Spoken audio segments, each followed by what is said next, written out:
Welcome to my channel, and definitely if you're interested, please subscribe. 안녕하세요. Amy입니다. 감사합니다. Hello, I'm Amy. Thank you for watching my podcast, Chasing Chosun, Amy's Korean Adoptee Journey. In the last video, I spoke with you in regards to how I was adopted by my parents.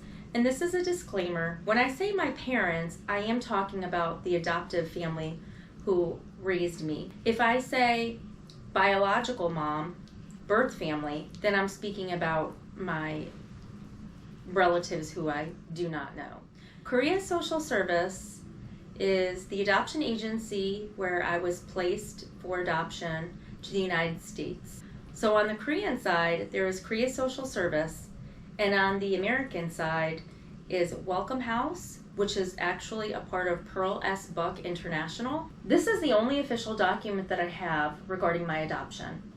The first page says Certificate of Acknowledgement, and you can see that there is a stamp that is sealed, and it says Republic of Korea, Special City of Seoul, Embassy of the United States of America.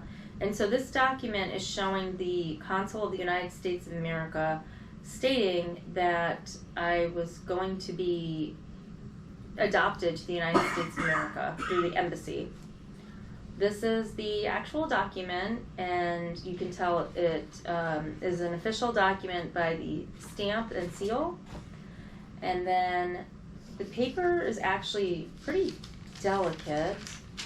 There's an English document, and then there is a Korean document that follows. So I'm assuming that each page there is the English version and then the translated Korean document that comes after it. So as you can see, this is an original copy. You can see the different stamps and ink written in blue. So this is the real certificate. Essentially, this document is what got me into the United States with my visa. And then the only information that I have in regards to Korea Social Service is on this page that says I was living at Korea Social Service, which was located at 533-3 Sangmun-dong, Dobong-gu, Seoul, Korea. So Dobong-gu is actually the neighborhood of where I was residing when I was under the care of Korea Social Service. And it says that my name was Insuk Lee. Actually, it says my name is Lee, Insuk. So in Korean, you always put the last name first because that is the most important thing. It says I was born on September 28th, 1976. And my legal guardian is actually the person who was running Korea Social Service at the time. One very important document is called a Hojuk Dongban, which is a family registration. So in Korea, every single person has a family registration that says who the head of their household is, and that is always the father. And so in order for me to be adopted, I needed to have a family registration, but this family registration actually states that I am my own chief of my family. I am the family chief because there were no known relatives at the time. So it does say my family chief is Lee, Insuk, and it says father, no record, mother, no record.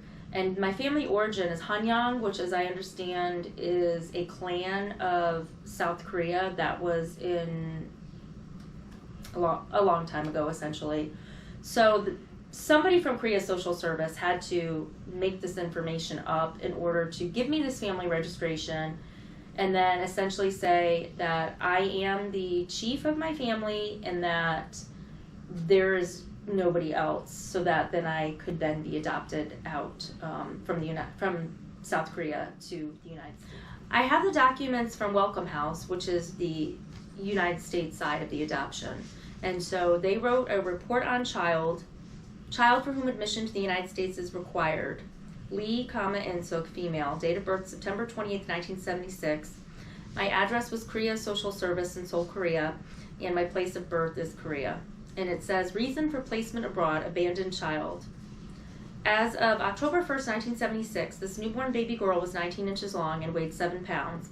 She has typical Korean features. She is at Korea Social Service awaiting adoptive placement in the United States. Since placement in the home, she has been an average baby in every way.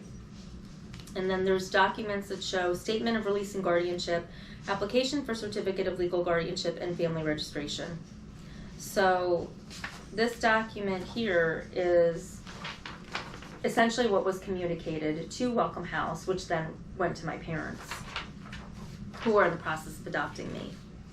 These documents show to me, again, that the location of where I was when I was in Korea Social Services custody was, again, 533-3 Sangmandong, which is the name of the street, Dobong-ku, which means Dobong neighborhood in Seoul, Korea. So actually, that is on this map.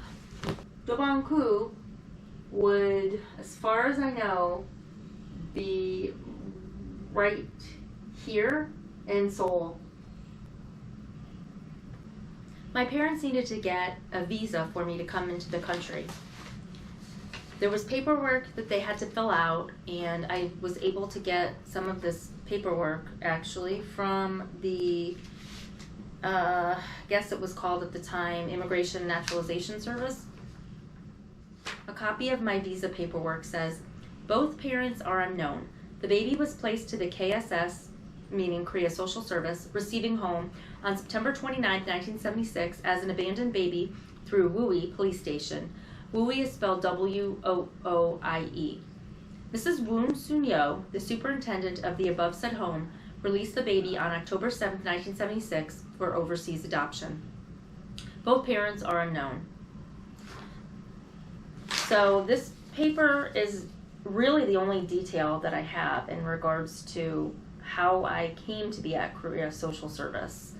And again, Wooey, W-O-O-I-E, I'm not sure how that's actually spelled in Korean, where it would be on a map.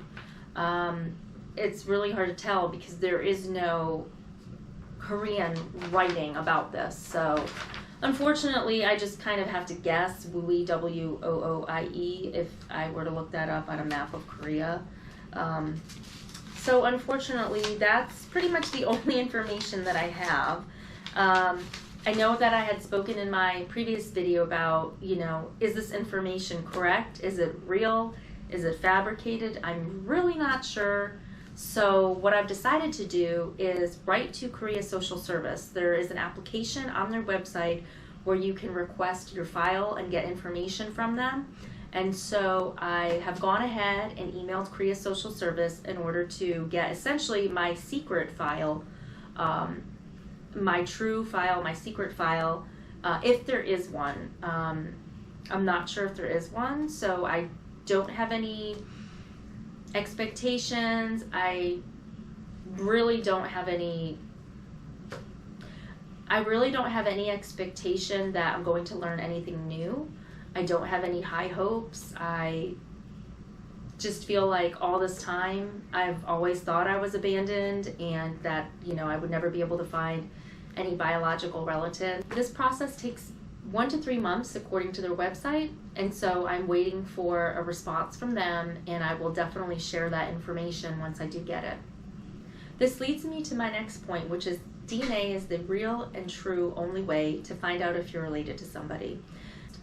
Back in 2017, I did submit my DNA to Ancestry and 23andMe, which those are the very well-known DNA tests.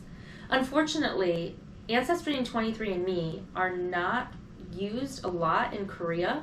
Ancestry and 23andMe both say that I am 100% Korean. I didn't get any immediate family results from the DNA tests, unfortunately. Because there are so many Korean adoptees, South Korea established a way for you to get your DNA into a database in South Korea.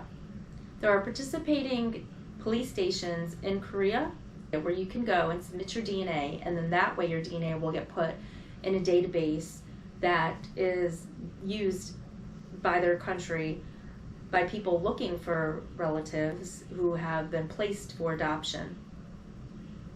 Since I'm not in South Korea, what I can do is I can contact the Korean consulate and see if I can make an appointment to go down there and actually give them my DNA there, and then they will get my DNA into that database in South Korea.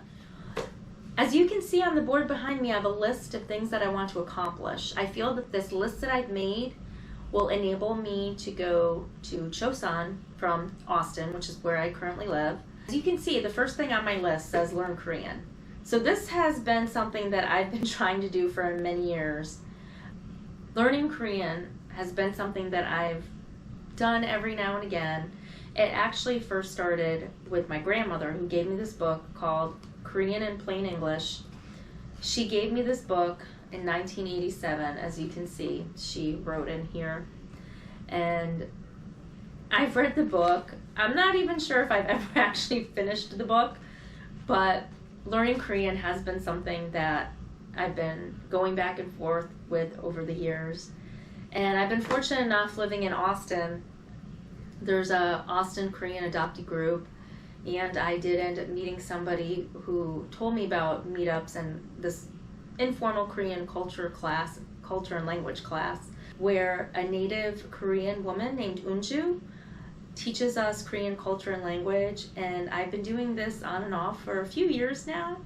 I have learned a lot, and this is something that I feel is really important to me, to be able to go back to Korea and have some awareness of cultural norms and also the language as well. I have learned some phrases, as I say in my introduction to the video, and I definitely want to keep expanding on that and be somewhat able to get around in Korea by speaking Korean. In my next episode, I'm going to talk about a Korean adoptee cultural roots event that I attended in Houston, Texas.